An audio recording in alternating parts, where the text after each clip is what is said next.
Felix, you may be asking, why have you gathered us all here today? Virtually, of course. Well, it's because Lana del Rey has disappointed me. Again.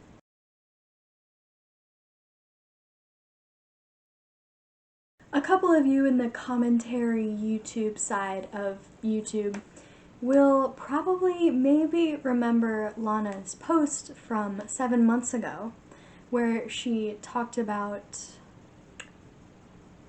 pretending to be oppressed, basically. I think we're referring to it as Question for the Culture. D'Angelo Wallace actually made a really good video on it, and I think it is kind of the precursor to today's subject. So I highly advise you go watch that first. It's where I sourced most of my information from for the beginning of this video. But that post really set the tone for the conclusion I drew from the second, kind of in the same lane statement that Lana made recently after releasing the cover for her album Chemtrails Over the Country Club. More about that later.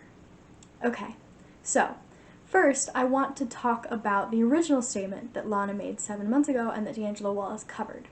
So, in the statement, she was expressing her frustration with the music industry and how it treats her. I'd like to begin by saying that I do think that women are treated unfairly by the media, especially musical artists and women who have talent, but that does not excuse Lana's word choice. So I'm going to kind of follow the outline that D'Angelo Wallace made for her first Question for the Culture, where he said she had about 6 points. I agree with basically 100% of what he said, but I'm going to go through, add my own notes, just kind of reference things that he said so I can lay the groundwork for those who may not know. So, first paragraph, Lana is basically saying that she feels like other women in the music industry have been making songs about cheating, freaking, feeling sexy and stuff. And she asked that she be allowed to go back to making her art. So, one of the major problems with this is that she name drops about 7 artists in the first line. And most, if not, most of them were women of color. So right off the bat, it's kind of strange that Lana is saying that this music made by women of color is about cheating, fucking, feeling sexy. And then she immediately goes, can I go back to making my art? Like, it kind of diminishes the accomplishments of those women. In the same stroke as she says, like, they all have top 1 hits. So the message is kind of confusing here. Are you trying to demean their work, or are you trying to prop them up? Obviously she wasn't, because her word choice was very clear with the cheating, fucking, feeling sexy. What other female artists sing about according to Lana? Being sexy, wearing no clothes, fucking, cheating. What Lana sings about according to Lana? Being embodied, feeling beautiful by being in love, dancing for money. See the difference? So this first paragraph that Lana writes sounds kind of defensive and definitely very insensitive. It's hard, D'Angelo brings this up in his video, but it's hard to imagine that she didn't know what she was doing, name dropping all of those big people. And it's hard to understand why she would only bring up women of color and then immediately contrast herself saying, my work is art, can I please go back to making my work? The language is very defensive and very insensitive, and this only gets worse. So in the second paragraph, Lana kind of goes into what she believes she's been criticized for, which is things like glamorizing abuse, because Lana covers a lot of dark topics in her music like abuse and addiction, depression. So I'd like to say that I don't think that Lana is glamorizing abuse. If we're gonna go after musical artists for glamorizing anything, we'd be going after a lot of people who are not being gone after. Oh, I forgot to add. Let me show you something. She's on my wall. I am a Lana fan. I am. I know it hurts you guys to hear. I'm kidding. Love was actually my top song of 2020. Anyway, no one cares. She is saying that she's not glamorizing abuse, and I do agree with that.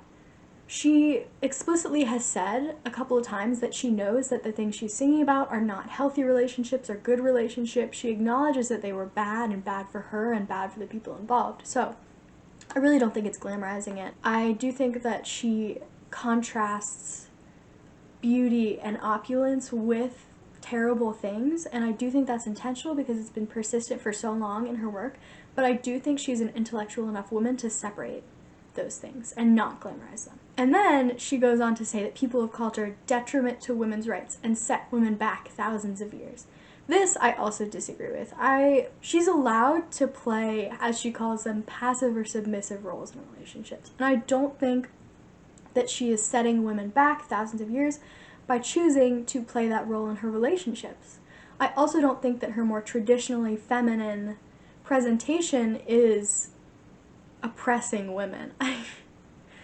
I don't. I think that's kind of a silly criticism, and again, just a hyper criticism of the way women present themselves, even when they're conventionally attractive and talented. Like, there's no escape. And then Lana goes on to say she is not a feminist. And, okay. She talks about her voice being taken away and how feminism needs a place for delicate women like her. I want someone to point out to me who is taking away Lana Del Rey's voice. I want to know where she is being silenced and no one is silencing Lana. I want to know also what she means by women who look and act like me, which D'Angelo covers in his video. The implications of that are white women, and I think it's pretty clear, especially with the added connotation of talking about women of color in her first paragraph. But she claims that it meant women who are feminine and stuff like that. But let's be real. Feminism was created by and for white women. And I think this is... it is so ignorant of Lana to say that there is no space in feminism for her as a conventionally attractive, feminine presenting, white, straight woman. It's really ironic of her to say that. White feminism, oh, it's so good. A little sprinkle of pick-me girl in there. I don't fit in with the feminists. Also, cis, white, rich woman. Like, what about that doesn't scream Twitter feminism? And the infamous line, the kind of woman who says no, but men hear yes. That's not a kind of, again, what D'Angelo said, that's not a kind of woman, that's a kind of man. Sexual assault is not a kind of woman, Lana. It's not. I hate to break it to you, but it's not. Then Lana goes on to say that she paved the way for the music industry and that she inspired and allowed all these other female artists to share their stories that might be pretty heavily criticized by the media. And to this, I say, I agree with everything D'Angelo said. I think that she has definitely changed the music industry, but not that much. And here, I want you to note the language that she uses. I paved the way. She's painting herself as this, like, revolutionary of music and art and being a woman. She's saying that she's done something that no one else has done before.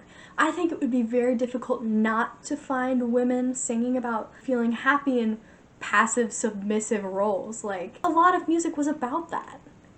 Then she brings up, first of all, her 2 poetry books, and then her album, and this kind of just wraps it all up in a neat little bow. It's pretty clear what her intentions were with this. The name dropping, the inflammatory statements, and then finally the album plug. Like, this was kind of a plea for attention, because it was the first time she was announcing the date of her next album. By the way, I really like the name White Hot Forever, and I'm not as keen on Chemtrails Over the Country Club, just saying. And then she sprinkles in the fact that she is making personal reparations to the Navajo community. Point to me a space in this entire paragraph where that is relevant. Please, like, tell me where she wrote something that needed that connection to be made then. I really want to know why that was part of her concluding statement. I do. She spends this whole paragraph saying something that could completely be interpreted as racist, and then she plugs that she's, like, supporting the Navajo community. It's good that she's donating, but it's not good that she's using that. This is what it is. It was an avenue out. It was a way for her to deflect criticism if she got criticism for that.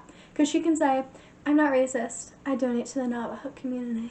Final thoughts about that. Basically, in that entire text, she was claiming that she doesn't get the same freedom of expression as women of color, which, as a tweet D'Angelo pointed out, said, is objectively and observably untrue. A lot of gaslighting went on in that too, in the following statements that she made when she realized how much backlash she was getting. She said things like, if you want to say that that has something to do with race, that's your opinion. I really don't think that it's fair for a white woman to say that something isn't about race when women of color point out that something was racist. You can't just say, it wasn't about race, and it, like, absolves you of all guilt. You wouldn't know it's about race because you've never experienced that sort of prejudice. So how could she see that prejudice if she's not a woman of color? It dismisses the concerns of women of color. And it's also kind of akin to, sorry I hurt your feelings. Like, she doesn't actually care what you think, but she's gonna try to deflect criticism any way she can. Again, it's a valid criticism to make that she pointed out primarily women of color in her opening statement, and she's contrasting herself with women of color in a tone that honestly makes her sound like she thinks that she's better than them. It's valid criticism, but maybe you just don't see how it's about race because you're a white woman. Nothing has really ever had to be about race for you. At one point in her following statement, she also says, don't ever call me a racist. Lana, you can't just do that. You can't do something that could be interpreted as racist and respond to all criticism with, don't you ever call me a racist. It's like if I walked out of a building that I had just set on fire and said, don't ever call me an arsonist. Maybe that's not a super good analogy, but the implications of what she said were clear, and the things that she said following that did not make it less of a something you should side-eye, you know? It was so easily interpreted as a racist statement that it's hard for many women of color, maybe, to see it any other way. And then at some point she says that culture doesn't want her to have a voice. Again, I want to know who is silencing Lana Del Rey's voice. Just tell me who is silencing Lana Del Rey. A wealthy, cisgender, heterosexual, conventionally attractive, feminine white woman. Tell me where she's being censored, please. Also, she claimed that she was, that people were starting a race war on Twitter because of this. This is a complete straw man fallacy. This is not what was actually happening. She was getting legitimate criticism from women of color, and she equated it to a race war, which is ridiculous and kind of shows you her perspective on the situation. She feels like she's being attacked. She also compared the media cruelty to women of color to drama. Not explicitly, but she was referring to that when she said drama. Overall, Lana was extremely dismissive in her word choice and message. Very disappointing. I want you to keep these things in mind when I discuss her recent statement, and we'll see if anything has changed. So remember in D'Angelo's video when he said he was glad that she hadn't said anything like, I have black friends, so I'm not racist. Well, let's turn the page, shall we? Oops. Let me remind you that this was posted, I think a couple days ago. When did she release? 2 days ago. This was posted 2 days ago. Lana releases the album art for her album. Chemtrails over the country. Plug again. See, this is, okay, I'll get to that. She releases the cover art for her album, or her, I'm not sure if it was a single, Chemtrails Over the Country Club. And she makes a comment underneath it that was interesting. Let me read it to you. I think she deleted it. I have to go Google it. Okay. She tweeted more stuff. Oh my god. Okay, I'll do that later. I'll do that at the very end. We'll talk about the things that she just tweeted too. It just goes on and on. Okay, I found an article with most of it. So, she posts her cover album, whatever, and she says something that's like, don't take this as like a race comment, because she has women of color in the album art. She says, these are my best friends. As it happens when it comes to my amazing friends in this cover, yes, there are people of color on this record. Picture. And that's all I'll say about that. But thank you. And then she calls her friends a beautiful mix of everything. And then she goes, she has always been extremely inclusive without even trying to. Ooh, this is my favorite part. She goes, my best friends are rappers. My boyfriends have been rappers. My dearest friends have been from all over the place, so before you make comments again about a women of color, people of color issue, I'm not the one storming the Capitol. I'm literally changing the world by putting my life and thoughts and love out there on the table 24/7. Respect it. Lots to unpack here. Let's get to it. So, tracking with the defensive nature of her original statement, this comment was preemptive. She posted it right when she posted the picture, so before anyone had even said anything, she had made her defensive statement. And oh my god, it looks so bad. It looks so bad. She goes, I have been extremely inclusive without even trying to. Is it because she made music with A$AP Rocky in The Weeknd? Like, is that what she, like, is calling inclusive? Because she had, like, a mixed race family in a YouTube video? Let me know. Let me know in the comments. And then, oh my god, oh! My best friends were rappers. My boyfriends were rappers. First of all, is she equating rappers with black men?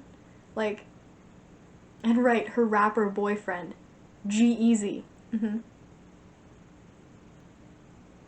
then, oh my god, the gaslighting. She goes, before you make comments. Yeah, it's so defensive. The language is so defensive and unnecessary.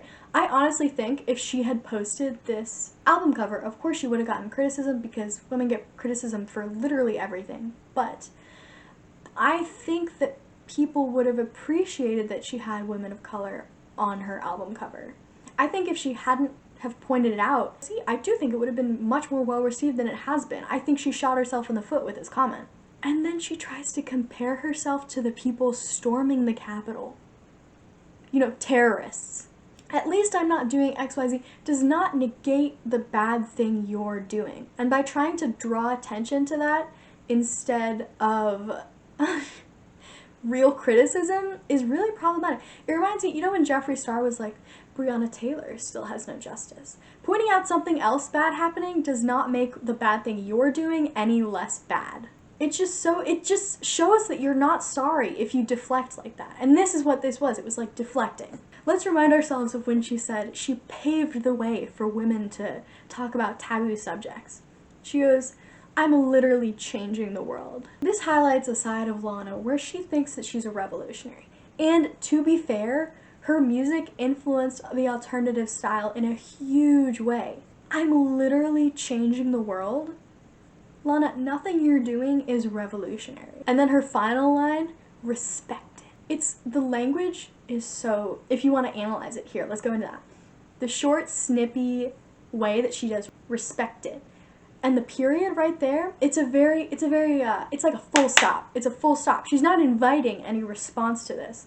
The connotation of this is that she feels like she's not being respected, from valid criticism, but she feels like she's not being respected, so she's trying to put an aggressive end to this. And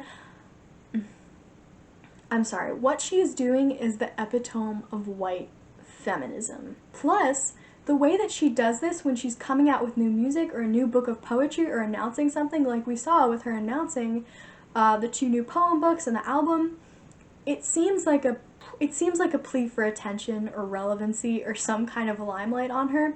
Not to mention using a complex plus extremely harmful issue like racism to basically promote her album. And while I don't blame artists for plugging their work, obviously, do you really have to create controversy? Do you really have to sound ignorant, defensive, and racist all in one to plug your new album? You don't.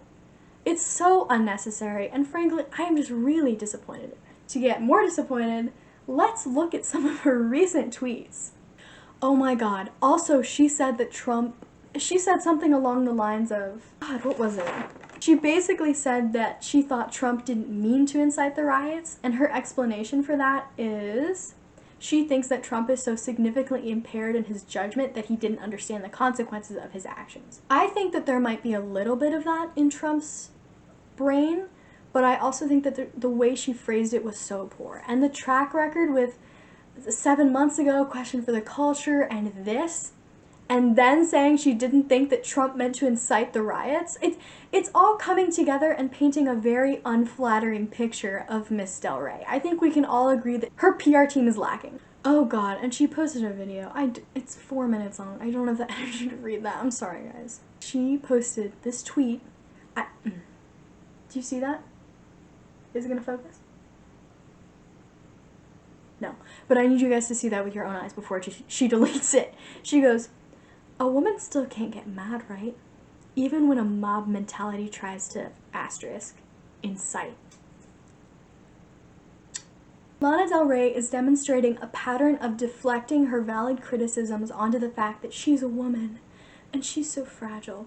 While I do think there's weight to the statement, a woman still can't get mad, I do think that women are punished for anger more often than men are. But I don't, Lana, I honestly don't think that this is because you're a women.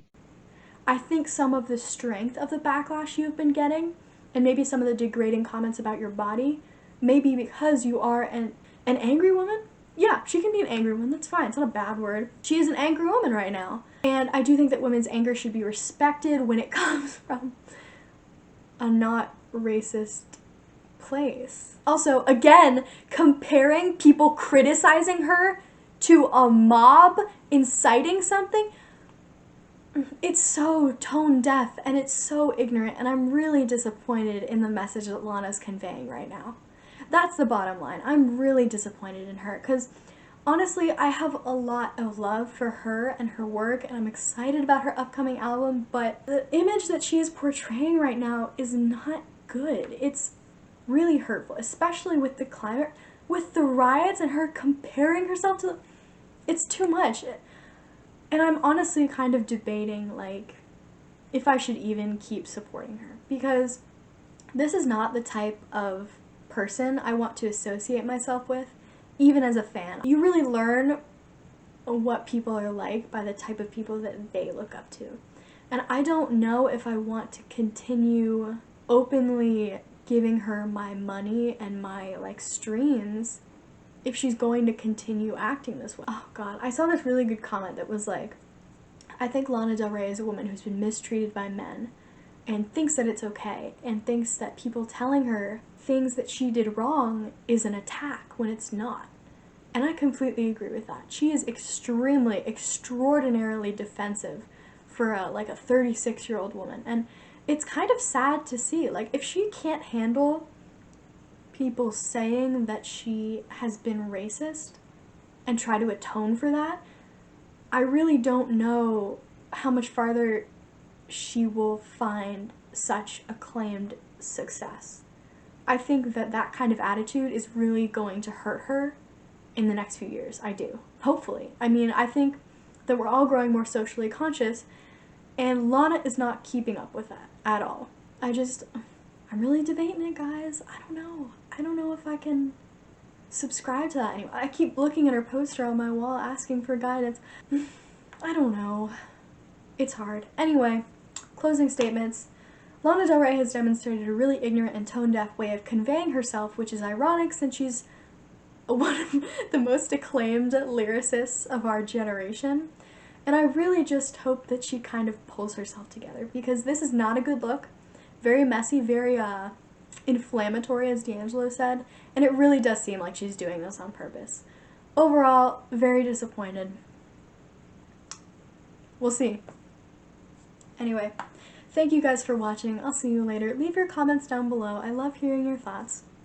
Or you ask.